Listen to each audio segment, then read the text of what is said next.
আছেন এবং কৃপা করছেন। আর এই জায়গার কি বলে জায়গা এখানেরও জীবের মঙ্গল মহাপুরুষ এখনো বিরাজমান আছে। ভগবানের চৈতন্য মহাপ্রভু নিজেদের এখনো বিরাজমান আছে। যদি কৃষ্ণ প্রেম চৈতন্য মহাপ্রভু প্রেম রেখে গেছেন, কোথায় প্রেম রেখে গেছেন? ওনার মূল মূল ভক্তের জন্য প্রেম রেখে গেছেন। এই যে রসিকানন্দ নরোত্তম ঠাকুরের জন্য প্রেম রেখেছে, আর আমাদের জন্য প্রেম রেখেছিল। শুধু নরোত্তম ঠাকুরের জন্য আমাদের জন্য প্রেম আছে। প্রেম পাবো কোথায়? এই যে মহাপ্রভু নিজেদের।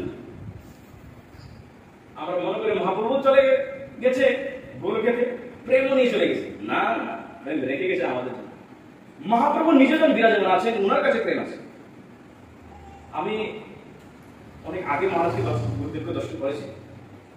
আজকে যখন সকাল মানে দুপুরবেলা আরতি হবে, আরতির পর আরতির আগে আমি ওখান থেকে গুরু মহারাজকে যখন প্রণাম করলাম, গুরু মহারাজ তো এদিক থেকে এসে বলছে, দেখলাম ওনার মুখের মধ্যে একটা একটা প্রসন্নতা।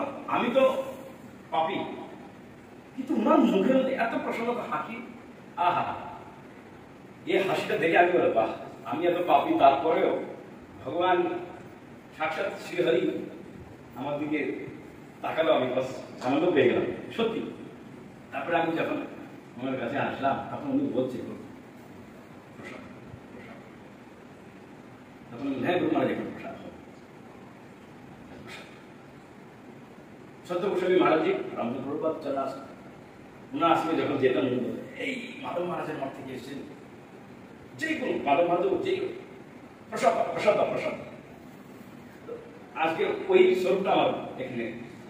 আর কি বলবো, এত সুন্দর না মধুর হাসি, মানে আমি বর্ণনা করতে পারবো। আমাকে দেখেই নিয়ে হাসতে শুরু করছে, আহা কি আনন্দ।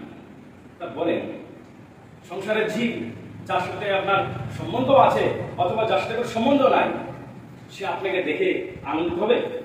সে কোনদিন আনন্দ হবে? আপনার শত্রু কে মনে করে জগতে আপনি শত্রু নাই, সে আপনাকে পারের কর্তা গুরুদেব বলে, তো হরি পারের কর্তা, গুরুদেব পারে। গুরুদেব যদি না দেবে, হরি আপনাকে পালন করতে পারবে। গুরুদেবের কৃপাতেই আমি যদি সেই রাস্তায় চলি, তখন ভগবান পারবে, গুরুদেব পারবে। ওই কীর্তন আছে না, নিত্যান্ন করবো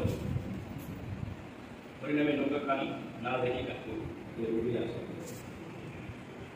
আরেকটা আছে ভবর নবী পরে মন আপনা করা। ওর মধ্যে ভবসাগরের পারের কথা নিত্যান্ন, মানে গুরুদেব। গুরুদেবের নিত্যান্ন তত্ত্ব গুরুদেব, পারের কথা গুরুদেব। গুরুদেবের জন্য যদি আমি স্বর্ণাপন্ন না হই, আমার ভগবান চরণে আমার বড় লাভ আছে। আমাকে ভগবান উদ্ধার করবেন। তো কি করতে হবে? সম্পূর্ণ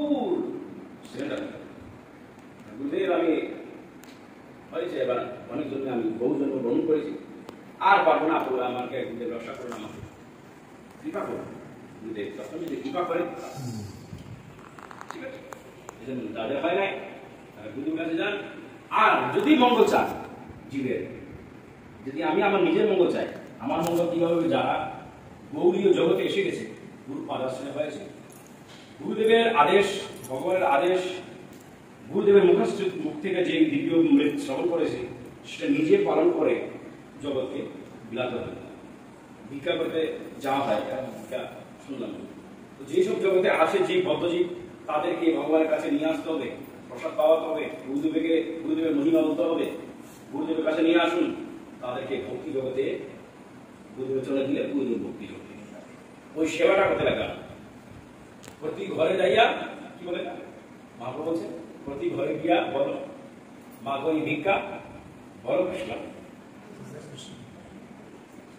বড় কৃষ্ণ শিক্ষা, ভজ কৃষ্ণ, বল বড় কৃষ্ণ। কি বলতে হবে? কি বলতে হবে? গৌর হরি বলো, হরে কৃষ্ণ বলো। আমরা তো ওইটাই বলি, ব্রজে বলে রাধে শ্যাম রাধে রাধে। আমরা হরি বল, হরে কৃষ্ণ, তাদেরকে নিয়ে আসতে হবে, ভগবানের দর্শন করো। সাক্ষাৎ সাক্ষাৎ গোবিন্দ নিয়ে আসতে হবে, দেখাতে হবে কি ভগবানের বৈভব দর্শন করে। কীর্তন, পাঠ, কীর্তন আদি ভগবানের প্রসাদ তাকে গ্রহণ করা। এই যে ভগবানের সেবা যখন আপনি করবেন, গুরুদেবের গুরুদেবের সেবা যখন করবেন আপনার হৃদয়তে যখন হরিনাম করবেন আনন্দ হবে, ভগবানের প্রসাদ খাবেন তখন আনন্দ হবে। করে তো দেখুন, যারা করে তারা যায়।